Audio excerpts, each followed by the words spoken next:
और अब खबर तफसील से। जम्मू कश्मीर में मुख्तलिफ मकामात पर बालाई इलाकों में ताज़ा बर्फबारी हुई है। गुलमर्ग के कंगडूरी और अफरुट में ताज़ा बर्फबारी हुई है।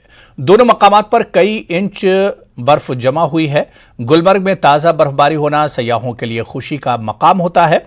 गुरेज में भी दौरान शब ताज़ा बर्फबारी हुई।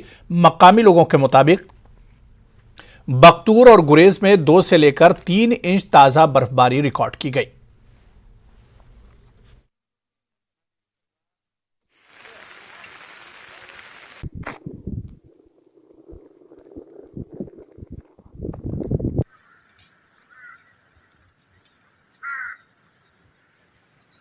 मौसम विभाग ने पहले से ही जो एडवाइजरी जारी की थी कि 6 और 7 को पहाड़ी इलाकों में हल्की से दरमियान दर्जे की बर्फबारी हो सकती है, मैदानी इलाकों में बारिशें हो सकती है। इसी तरह कल बाद दोपहर से यहाँ पर जो बारिशों का सिलसिला है वो शुरू हुआ है। आधी रात से बर्फबारी शुरू हुई है। पिछली बार जैसे कि 1 इंच के करीब यहाँ पर बर्फ़ पड़ी थी, वही उसी हिसाब से 1 इंच के करीब यहाँ पर बर्फ़ जमा हो चुकी है। ज़िला इंतज़ामिया ने पहले से ही गुरेज बांडीपोरा रोड को ट्रैफिक के लिए बंद कर दिया है। ठंड यहाँ पर काफ़ी बढ़ चुकी है।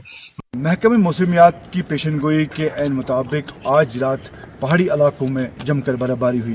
अगर हम शुपियान ज़िला की बात करेंगे तो मुगल रोड पे यानी कि दुबजन के मुकाम और पीर गली के मुकाम पे 3 इंच बर्फ़ पड़ी हुई है, जिसके बाद यहाँ के डिस्ट्रिक्ट एडमिनिस्ट्रेशन जो है उन्होंने फैसला लिया है कि आज ट्रैफिक की जो आवाजाही है उसको रोक दिया गया है, ताकि फिसलन की वजह से जो गाड़ियाँ हैं वो आगे चल नहीं पाएगी।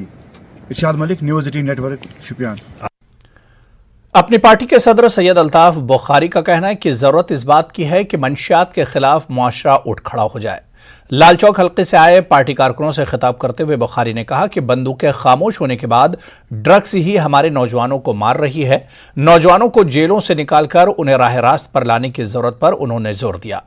अल्ताफ बुखारी कहते हैं कि बुजुर्गों का फर्ज है कि वो नौजवानों पर नजर रखें और इस बात को यकीनी बनाएं कि वो मंशियात और बंदूक से दूर रहें।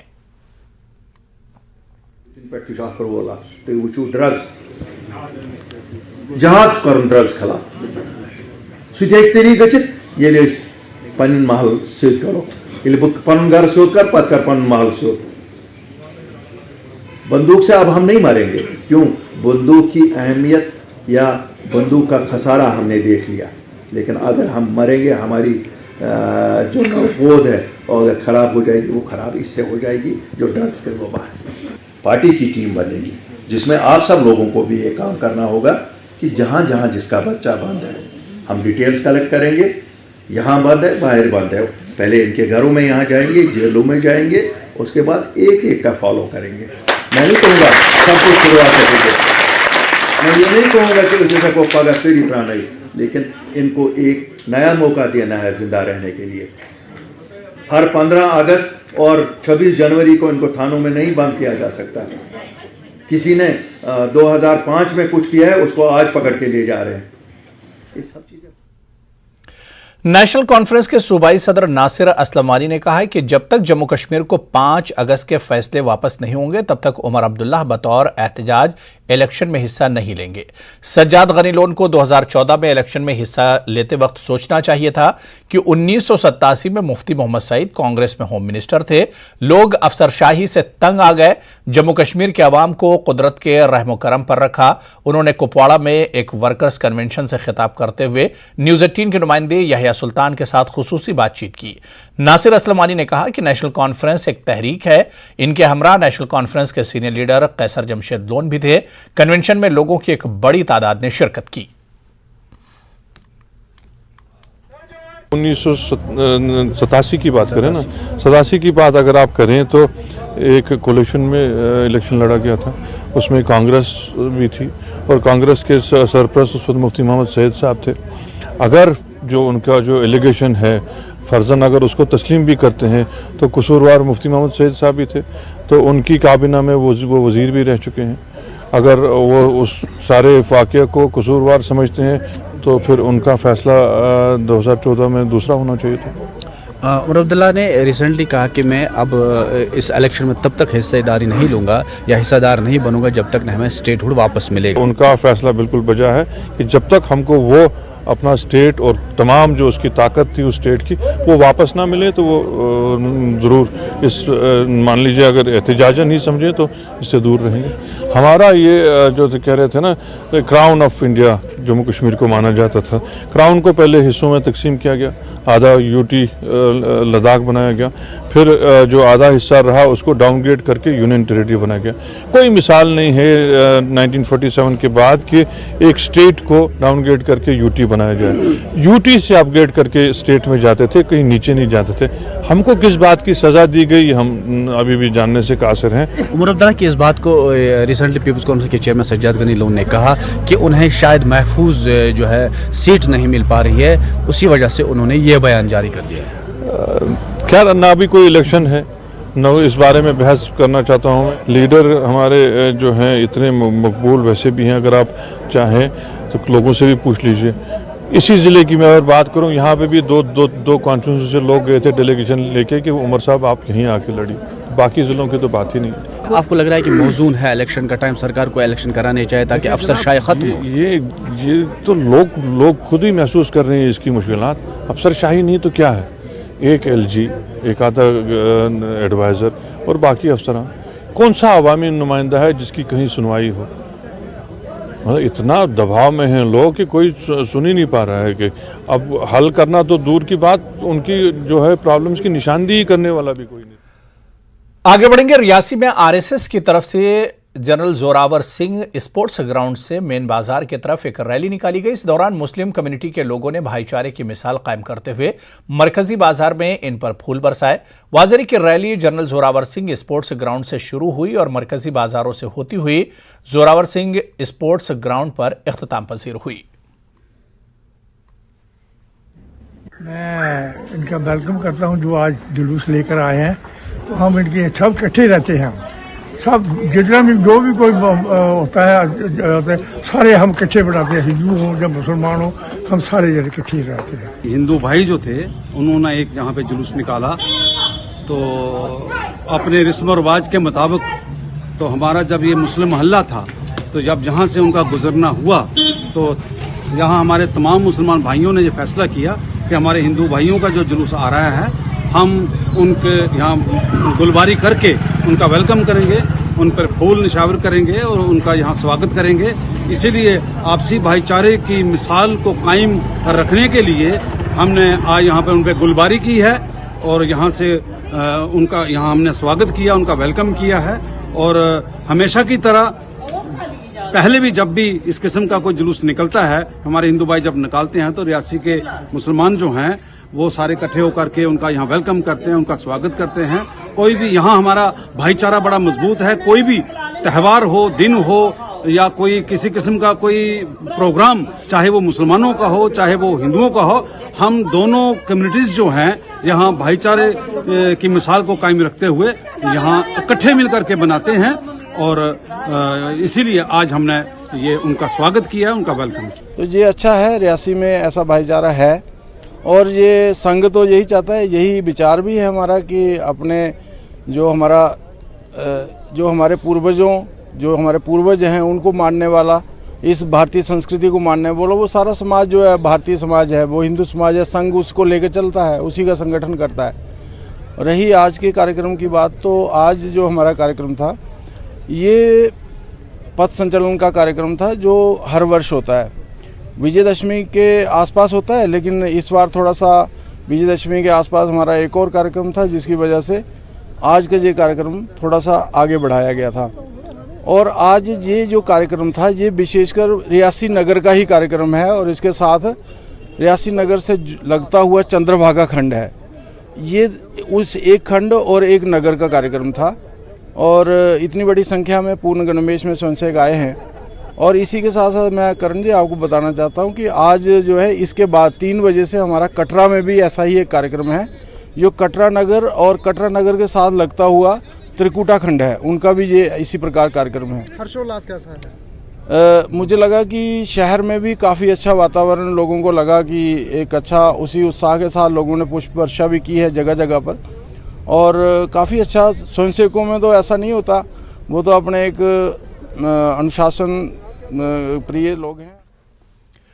मौसम सरमा को मद्देनजर रखते हुए जिला शोपिया में PDP कारकुनान और लीडरों की मीटिंगें हुई। हल्का इंचार्ज यावर बांडे की सदारत में उनके घर पर कई मीटिंगें हुई।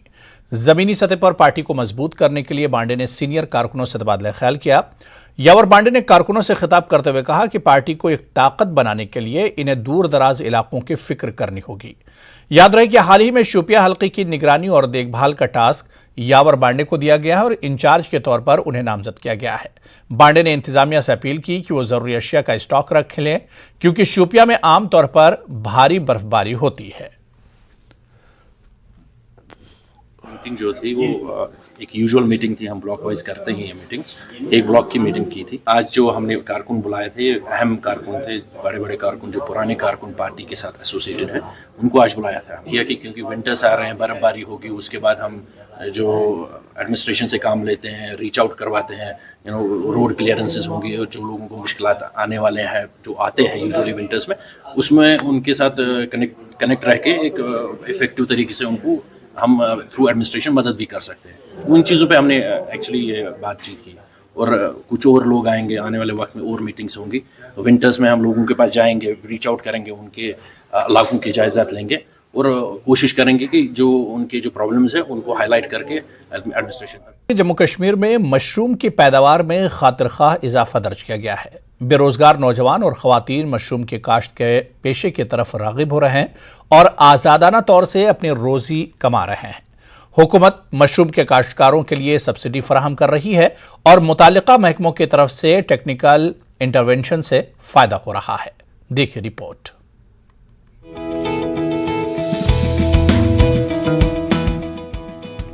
बारामूला में फतेहपुरा के रहने वाले इंजीनियरिंग ग्रेजुएट रिजवान हमीद ने भी सरकारी मुलाजिमतों की तलाश में वक्त ज़ाय किया था। 3 महीने पहले उन्होंने अपने घर में ही मशरूम की काश्त का यूनिट कायम किया और पहली फसल से हासिल होने वाली आमदनी से मुतमईन हैं। उन्होंने किसी भी किस्म की मुश्किल उठाए बिना 100 बैग्स की यूनिट कायम कर ली। रिजवान ने बताया कि उन्हें यूनिट की देखभाल के लिए सुबह 2 घंटे सर्फ करने पड़ते हैं। अपनी पढ़ाई करने और ट्यूटर के तौर पर काम करने के अलावा वो अपने कस्बे के बाजार में मशरूम बेचकर अच्छी खासी रकम कमा लेते हैं। मैंने बहुत रिसर्च एनालिसिस की, बाकी सब चीज़ें की, क्या करना है, कैसे करना है, एक ऐसा स्टार्टअप हो जिसमें मिनिमल इन्वेस्टमेंट हो, मिनिमल एफर्ट्स हो और रिटर्न्स भी अच्छे खासे मिले। उसके बाद रिलेटिव्स ने, फ्रेंड्स ने, फैमिली ने मुझे बहुत मशवरे दे। Finally I made a call. मैं एग्रीकल्चरल डिपार्टमेंट गया, वहाँ उनके साथ बात की, क्या करना है, कैसे करना है। मुझे मशरूम के बारे में बिल्कुल भी ज़ीरो नॉलेज थी। सिर्फ मुझे पता था कि मशरूम्स का टेस्ट कैसा होता है। माशाल्लाह मुझे मशरूम्स पहले से ही बहुत अच्छे लगते थे। उसके बाद क्या किया, इन्होंने मुझे बहुत हेल्प की आगे जाने, कैसे करना है, क्या स्टार्ट करना है, compost, temperature, humidity and everything. Right now subsidy avail करने इसके बाद आज हार्वेस्टिंग पीरियड है। आज मैं दिन का कभी 5 kg, कभी 10 kg, कभी 15 kg भी हार्वेस्ट करता हूँ और इसका प्रॉफिट मार्केट में तो 250 kg होता है। ऐसे हम डिस्ट्रीब्यूटर्स को 200 में भी, 220 में भी kgs देते हैं। ज़राअत की तरक्की के कौमी प्रोग्राम राष्ट्रीय कृषि विकास योजना के तहत मशरूम की काश्त तवज्जो का मरकज बनी हुई है। मशरूम के काश्तकारों को मेयारी बीज दस्तयाब है और साइंसी तरीके से काश्त की तकनीकों की तरबियत ले चुके हैं। कश्मीर में मशरूम की काश्त के कामयाब कारोबार की सैकड़ों मिसालें मिल जाएंगी। काश्तकारों को तकनीकी इल्म की फराहमी के नतीजे में मशरूम की काश्त मुनाफा बख्श बनती जा रही है। फतेहपुरा गांव की एक घरेलू खातून ने अपनी रिहायशी मकान के कमरे में मशरूम यूनिट तैयार किया है। उन्होंने बताया कि यह कारोबार खवातीन के लिए अच्छा है, क्योंकि रोजमर्रा के मामूलात में मसरूफ रहने के साथ साथ वो इस यूनिट के लिए भी थोड़ा सा वक्त निकाल सकती हैं और बदले में अच्छा मुनाफा कमा सकती हैं। इस खातून ने बताया कि 20 दिनों में उसने तकरीबन 80 किलोग्राम मशरूम फरोख्त कर दिया और इससे अच्छी आमदनी हुई। मैं भी पहले ऐसी थी, घर में बैठी, फिर बाद में पता चला कि मशरूम यूनिट दे रहे हैं, तो हमने एग्रीकल्चर वालों से संपर्क किया। फिर उन्होंने हमें इस तरह यूनिट दी। फिर हमने मीटिंग एक रखी, SAG मेंबर भी हूँ मैं, लीडर उसकी। तो उन्होंने कहा कि हम एक करते हैं मीटिंग, उसमें फिर बताएंगे कि मशरूम यूनिट हर एक के लिए जो घर में बैठे हैं हम, तो उनको भी एक एक यूनिट दे दो। फिर इधर दी हमें 28 यूनिट हैं कम से कम हर एक लेडीज़ के पास। तो कर रहे हैं मेहनत से।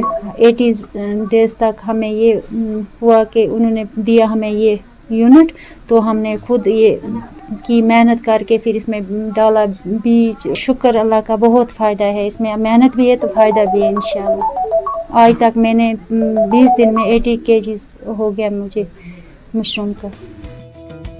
जम्मू कश्मीर हुकूमत मशरूम की काश्त की हौसला अफजाई कर रही है और नौजवानों के लिए ये मुमकिना कारोबार बनाने की गरज से सरकारी सतह पर बड़े पैमाने पर इक़दामात हो रहे हैं। हालिया अरसे काश्तकारों को मशरूम जमा करने और प्रोसेसिंग की तकनीकों की ट्रेनिंग दी गई। इसके अलावा मार्केटिंग के तरीक़ेकार के बारे में बाकायदा जानकारी भी दी गई ताकि काश्तकारों की काविशें रायगा न जाएं।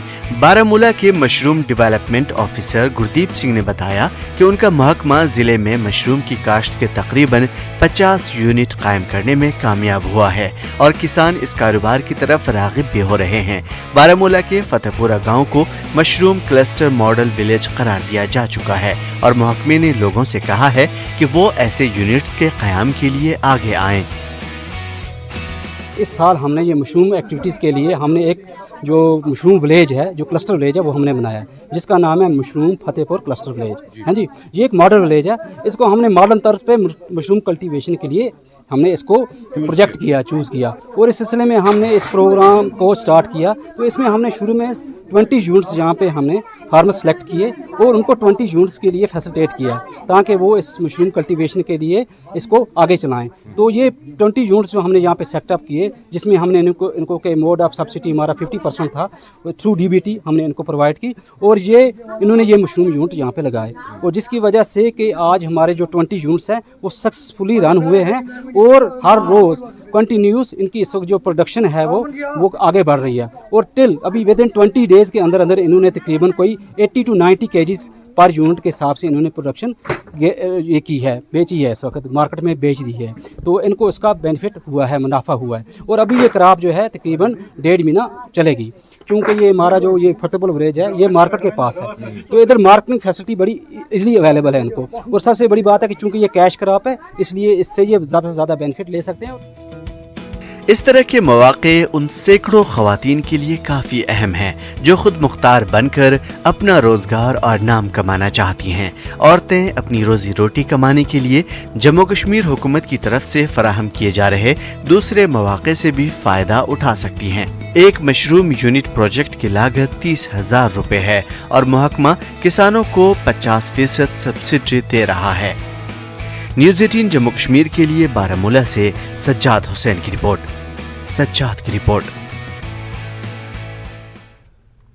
वादी कश्मीर में हुकूमत की जानिब से अपनी नौयत का पहला आलमी सतह का हॉकी टर्फ पुलवामा में तामीर किया गया, लेकिन कसीर रकम खर्च करने के बाद इसे मामूली काम के लिए इल्तिवा में छोड़ दिया गया। तकरीबन 5 करोड़ रुपयों की लागत से तामीर किए गए इस टर्फ पर पानी के छिड़काव जैसी सहूलियात न होने से यहां पर हॉकी खेल की सरगर्मियां नहीं हो रही हैं। हालांकि इस हॉकी टर्फ पर मुख्तलिफ प्रोग्रामों का इनेकाद किया जा रहा है, लेकिन जिस मकसद के लिए टर्फ बनाया गया है वो मकसद अभी तक यहां पूरा नहीं हुआ। मकामी नौजवान यहां हॉकी खेल देखने के लिए काफी बेसब्री से इंतजार कर रहे हैं। पहली ऐसी हॉकी टर्फ है, ये एक इनवैल्यूएबल एसेट है हमारे लिए, लेकिन इसमें कई सारी प्रॉब्लम्स अब भी है और कुछ चीज़ें बकाया है। खासकर वाटर फैसिलिटी, इस हॉकी टर्फ पे खेलने के लिए इसको सबसे पहले पानी देना पड़ता है, उसके बगैर अगर यहाँ पर गिर जाएंगे तो चोट बहुत ज़्यादा लगेगी और वो जो पानी की फैसिलिटी है वो यहाँ पर नहीं है। अगर वो पानी की फैसिलिटी आ जाए तो हम स्टूडेंट्स या फिर बाकी जो लोग हैं जो हॉकी में इंटरेस्टेड है वो यहाँ पर हॉकी खेल सकते हैं और सीख सकते हैं। एक हॉकी टर्फ बनाया गया है, लेकिन इसमें एक प्रॉब्लम है, एक बोरवेल की कमी है जिसमें हमें पानी की बहुत स्कैर्सिटी देखने को मिल जाती है। मैं बहुत ज़्यादा शुक्रगुजार हूँ गवर्नमेंट का कि जिन्होंने हमें यहाँ पे खेलने का मौका दिया, लेकिन जो मेजर प्रॉब्लम मैं हाईलाइट करना चाहूँगा वो है पानी की कमी यहाँ पे है, इसलिए हम यहाँ पे खेल नहीं।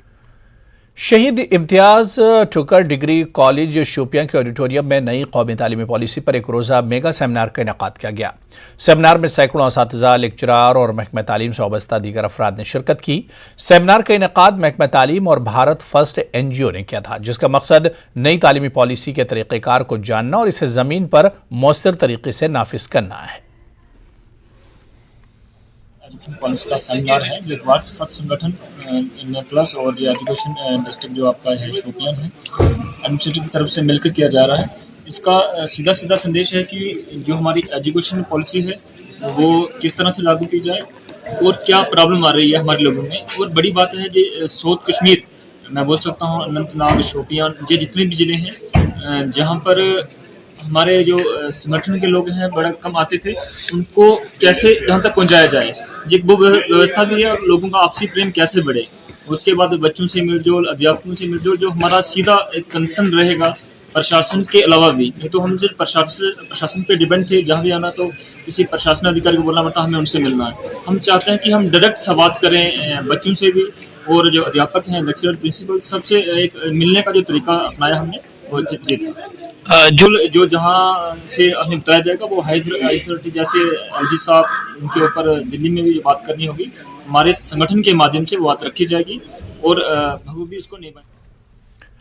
डिप्टी कमिश्नर कुपवाड़ा डॉक्टर सागर दत्तात्रेय ने यूपीएससी कमपुरा बडनमल जोन करालपुरा कुपवाड़ा के 2 असातिज़ा की तरफ से तालिब इल्मों को मुबैना तौर पर हरासा करने के इल्ज़ाम में मुअत्तल कर दिया, जिनके वालिदा शुमाली कश्मीर के बडनमल जोन करालपुरा में गैर मकामी हैं। वालिदैन और बच्चों ने एहतजाज किया और इल्ज़ाम आयद किया कि स्कूल में तैनात असातिज़ा इन्हें तंग कर रहे हैं और शिकायत का डिप्टी कमिश्नर ने संजीदा नोटिस लेते हुए 2 असातिज़ा के खिलाफ कार्रवाई अमल में लाई।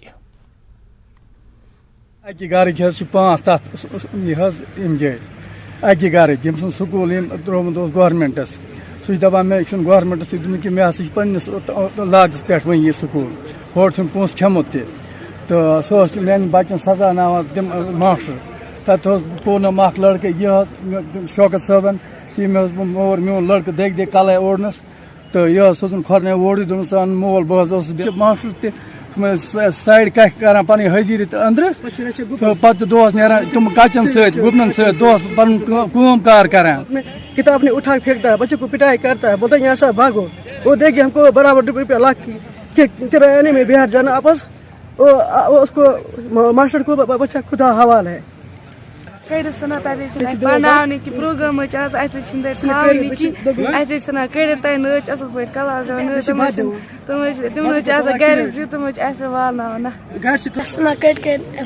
बत असल पे तुम छकरा बेग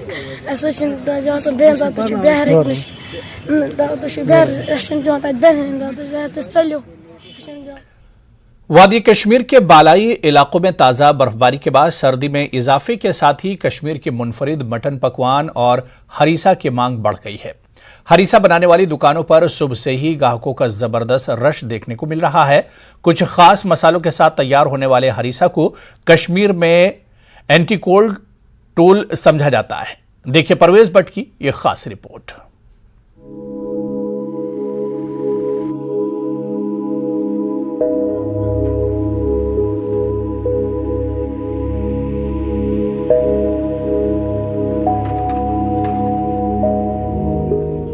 जम्मू कश्मीर में महकमा मौसमियात की तरफ से की गई पेशगोई के मुताबिक कश्मीर के बालाई इलाकों में, जिनमें जोजिला पास, संथन पास, कंगडोरी और मुगल रोड में ताजा बर्फबारी हुई है। बर्फबारी के बाद वादी कश्मीर के अंदर दर्जा हरारत में तेजी से कमी वाक़ई हुई है। अचानक दर्जा हरारत में हुई कमी से श्रीनगर शहर में मटन पकवान का मजा चखने के लिए हरीसा की दुकानों पर ग्राहकों का खासा रश देखने को मिल रहा है। लोग सुबह कतार में लगे नजर आ रहे हैं। हरीसा एक लजीज पकवान होने के साथ साथ ग़िज़ाइयत से भरपूर है। ज़ाफ़रान, कबाब, मेथी और खुर्दनी तेल के साथ छिड़क कर प्लेटों में गर्म गर्म पेश किया जाता है।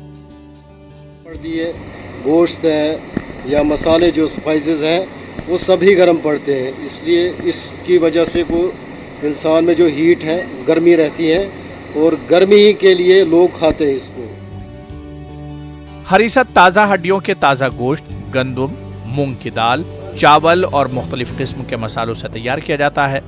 रिवायती तौर पर कश्मीरी रोटी गिरदा या लवास के साथ नोश किया जाता है।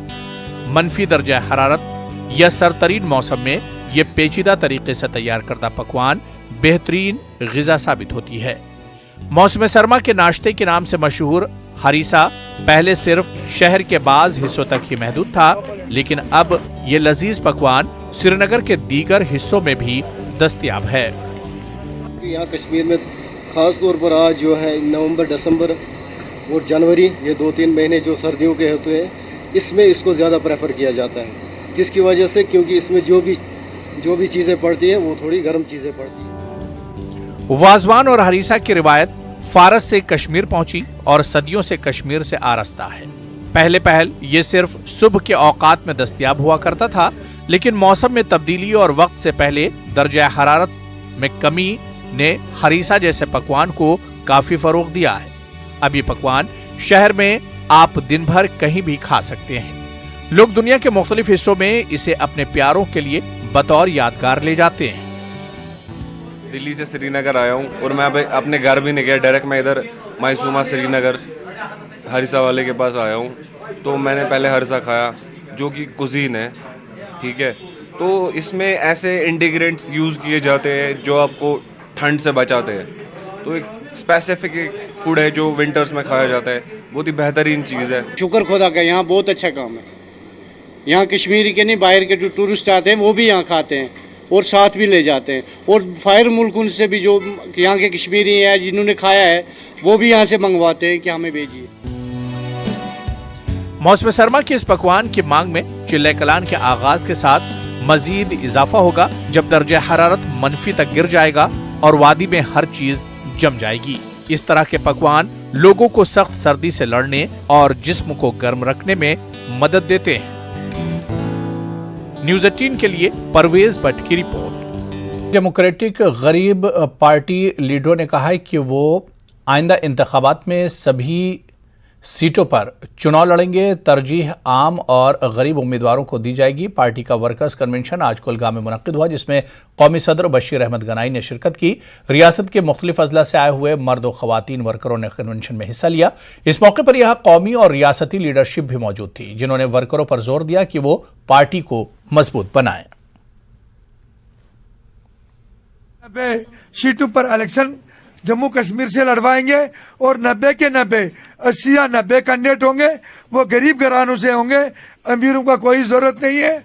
और इंशाल्लाह गरीब कैंडिडेट इसलिए होंगे, गरीबों को पता होता है कि गरीबी की दुख दर्द का। और इंशाल्लाह हमारी जो पार्टी है ये हर पार्टी से हट के होना चाहिए। हमारी गरीब डेमोक्रेटिक पार्टी जो वाहिद एक पार्टी है जो गरीबों से उठी है और उस गरीब का दिल का दर्द जानती है जो गरीबी में पल रहा है। तो हम उस मुद्दे को लेकर आगे चलते हैं, उसके दर्द को लेकर आगे चलते हैं और इंशाल्लाह उन्हीं में से चुन के आदमी आगे निकालेंगे जो हर इंसान, माँ बहन, गरीब व्यक्ति जिसके पास काफी लाचारी है, उनसे दर्द को जो जानता होगा उसको चुन के आगे ले आएंगे जो हर एक इंसान के साथ मिला जुला रहे। पूरे अवाम को एक मैसेज देना चाहेंगे कि किसी पार्टी में इतना इज्जत अफजाई और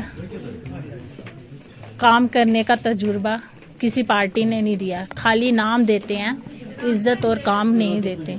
हम इस पार्टी में ये सब कुछ हमें मिलता है और हर उस गरीब लड़की का हक मिलता है।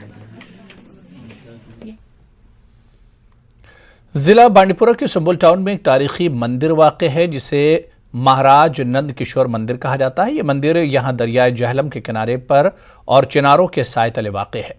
ज़ाहिरी खूबसूरती एक तरफ, ताहम इसकी असली खूबसूरती यह है कि यह मंदिर यहाँ एक भी कश्मीरी पंडित न होने के बावजूद अच्छी हालत में है। मकामी मुसलमान इसकी साफ सफाई के अलावा मंदिर की देखरेख करते हैं और वो सालों से आपसी भाईचारे और कश्मीरियत की मिसाल को जिंदा रखने का बायस बने हैं।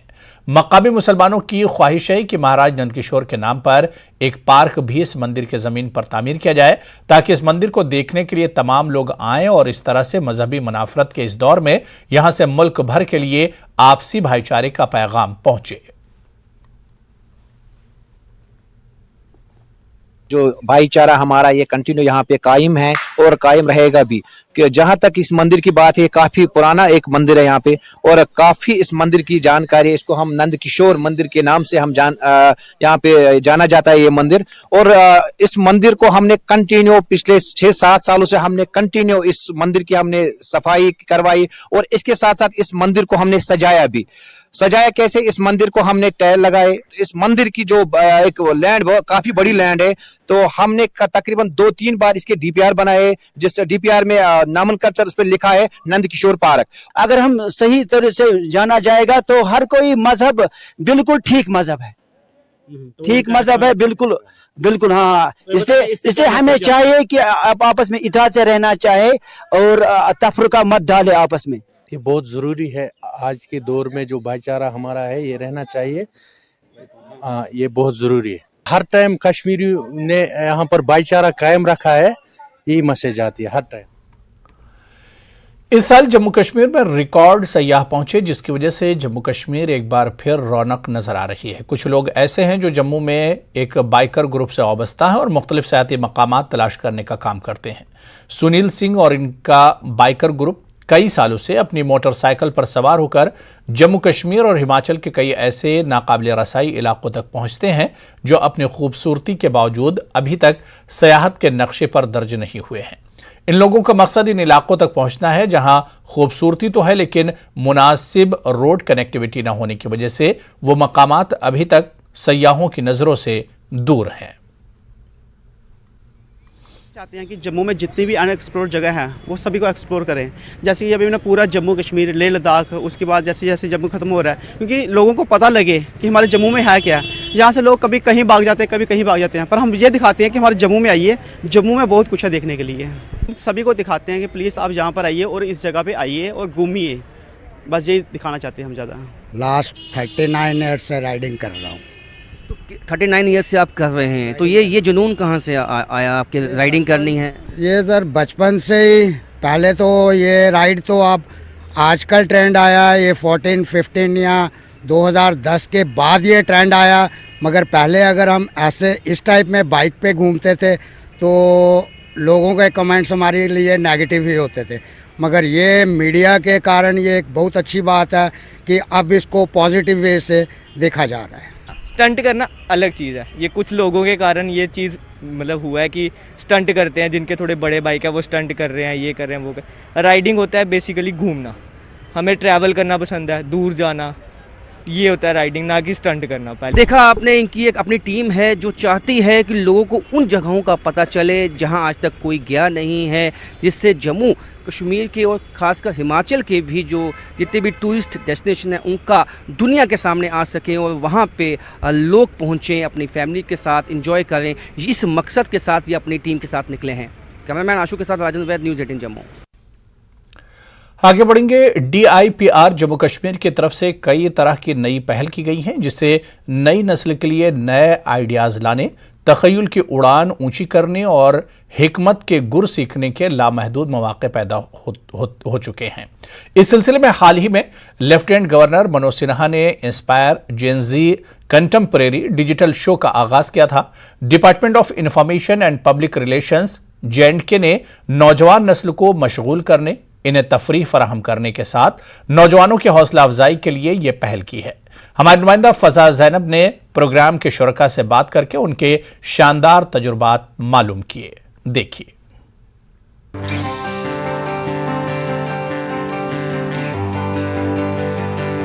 इंस्पायर जेन ज़ी प्रोग्राम नौजवानों के लिए लॉन्च किया गया है। 18 से 30 बरस के नौजवानों के टैलेंट को कौमी और बैनुल-अक़वामी सतह पर उजागर किया जा रहा है। इसके लिए डिजिटल, कंटेम्परेरी और मॉडर्न ज़राए का सहारा लिया गया है। मकसद यही है कि दुनिया को ये बताया जाए कि जम्मू कश्मीर के नौजवान किसी से कम नहीं है। लेफ्टिनेंट गवर्नर साहब हैं, he has inaugurated and launched this program Inspire Gen Z from the precincts of the Department of Information and Public Relations from here in Srinagar। जो हमारा Inspire Gen Z का ये प्रोग्राम है, दरअसल ये एक यूथ ओरिएंटेड प्रोग्राम है जिसमें हम अपने यूनियन टेरिटरी जम्मू कश्मीर से जो हमारे रोल मॉडल्स हैं, हमारे चेंज मेकर्स हैं, उनको एक प्लेटफॉर्म दे रहे हैं। वो अपनी स्ट्रगल और अपनी सक्सेस की कहानियाँ सुनाएंगे। इससे गर्ज ये है कि जो हमारी यूथ है 18 से 25 या 30 साल की एज ग्रुप में, वो ये कहानियाँ सुन के इंस्पायर हो जाएं, मोटिवेट हो जाएं अपने लिए और अपनी देश के लिए कुछ बड़ा हासिल करने के लिए। बहुत ज़्यादा इंथुजियाज़म के साथ हमारे यूथ ने इसमें पार्टिसिपेशन की है। जो सोशल मीडिया प्लेटफॉर्म्स हैं हमारे, यूट्यूब हो गया, फेसबुक हो गया, इंस्टाग्राम हो गया, तो उन पे हम अभी अपने वीडियोज़ वगैरह वो on a weekly basis upload कर रहे हैं और ब्रॉडकास्ट कर रहे हैं। There is also plan, we are thinking कि हम इसको रेडियो और टीवी पे भी आगे लॉन्च करेंगे in the coming days and weeks. IAS और KAS अफसरों ने जम्मू और श्रीनगर में जेन ज़ी के वॉलंटियर्स का सिलेक्शन किया। प्रोग्राम में शामिल करने से पहले इन वॉलंटियर्स के जांच की गई और उसके बाद इन्हें मुख्तलिफ शोबों में मारूफ शख्सियात के इंटरव्यू करने का मौका दिया गया। इसके सिलेक्शन के प्रोसेस के लिए हमारा इंटरव्यू हुआ, जो बहुत ही अच्छी personalities IAS and KS officers ने किया हमारा यहीं पर। कुछ राउंड्स हुए, उसके बाद हम कुछ लोग सेलेक्ट हुए, अंडर विच प्रोग्राम हमने वॉलंटियर किया। It was totally a voluntary process. हमने वॉलंटियर किया एंड मुझे इस प्रोसेस के अंडर दिल्ली ले जाया गया, जहाँ मैंने कुछ यूथ आइकन से बात की, जैसे सुरेश रैना है हमारे साथ, या अभय सोपोरी जी हैं। देन वी हर्ड कि हमें ऐसी अपॉर्चुनिटी मिलने वाली हैं, तो we were really surprised and we were really happy कि ऐसा एक्सपीरियंस मिल रहा है हमें अपने स्टार्ट ऑफ द करियर में। जेनजी प्रोग्राम में शामिल लोगों को अपनी सलाहियतों का पता लगाने और खुद को मुख्तलिफ चैलेंजेस के लिए तैयार करने का मौका मिल रहा है। DIPR जम्मू कश्मीर के इक़दामात से रजाकार काफी खुश हैं, क्योंकि उन्होंने कभी ये सोचा भी नहीं था कि इन्हें मुफ्त में मुख्तलिफ मकामात का दौरा करने का मौका मिलेगा और अपने करियर के आगाज में ही वो मारूफ शख्सियत का इंटरव्यू ले सकेंगे। जर्नलिज्म स्टूडेंट मैंने काफ़ी कुछ सीखा, क्योंकि स्टूडेंट लेवल पे मैं सेलिब्रिटीज़ का इंटरव्यू कर पाया। तो ये एक बहुत ही अच्छा प्लेटफॉर्म है, बहुत ही अच्छी अपॉर्चुनिटी थी जम्मू कश्मीर गवर्नमेंट की तरफ से। मैंने इंटरव्यू किया था इकबाल खान का, जो कि काफ़ी प्रोमिनेंट TV या फिल्म स्टार है कश्मीर से। तो मेरे लिए ये एक बहुत बड़ी अपॉर्चुनिटी थी, बहुत बड़ी लेवल पे इंटरव्यू हुआ था। मैं बॉम्बे गया था ये इंटरव्यू करने के लिए। I came to know about my capabilities, मैं क्या कर सकती हूँ, या they were always supporting us. DIPR की टीम पूरी दे कीप अस मोटिवेटिंग, और ऐसा कुछ नहीं लगा that we are working in some pressure. LG ने इस प्रोग्राम का आगाज करते हुए अपनी तकरीर में कहा था कि नौजवान हमारी कौम की उम्मीद हैं, क्योंकि जम्मू कश्मीर की नौजवान नस्ल समाजी तरक्की में पेश रहना चाहती है और माशी तरक्की और कौम की बेहतरी के कामों में अपना ताउन अदा करना चाहती है। इसीलिए इन्हें अपनी उमंगें पूरी करने और सलाहियतें बरूएकार लाने का मौका दिया जाना चाहिए। इंफॉर्मेशन डिपार्टमेंट ने अनेक महत्वपूर्ण कार्यक्रमों की शुरुआत की है और सभी कार्यक्रमों में के प्रति प्रशासन का और डिपार्टमेंट का एक कमिटमेंट दिखाई पड़ता है। मैं मानता हूं कि इंस्पायर जेन जी कार्यक्रम का उद्देश्य भी यही है, नौजवानों की सेल्फ डिस्कवरी और सेल्फ डेवलपमेंट के प्रोसेस को इग्नाइट करना। जो आदर्श उनके अंदर हैं, खिल रहे हैं, जिस सामाजिक उत्तरदायित्व की भावना उनके अंदर पनप रही है, उसे चेंज मेकर्स, अचीवर्स के अनुभव से प्रत्यक्ष रूप से साझा करना एक अद्भुत प्लेटफॉर्म बना है। जम्मू कश्मीर में हुकूमत के इक़दामात कामयाब साबित हो रहे हैं और मजीद ऐसे कई मंसूबों पर काम करने का हुकूमत इरादा रखती है, ताकि नौजवानों को मुस्बत चीजों में जोड़ा जा सके। DIPR जम्मू कश्मीर के मुताबिक जल्द ही वो जेनजी सीजन 2 भी लॉन्च करेंगे, क्योंकि इन्हें पहले प्रोग्राम का अच्छा रिस्पांस मिला है। न्यूज़ 18 जम्मू कश्मीर के लिए फजा जैनब की रिपोर्ट।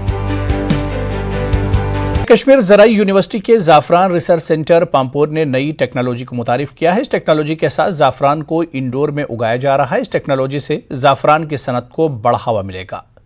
पेश हमारे नुमाइंदे सैयद मंजूर की यह खास रिपोर्ट।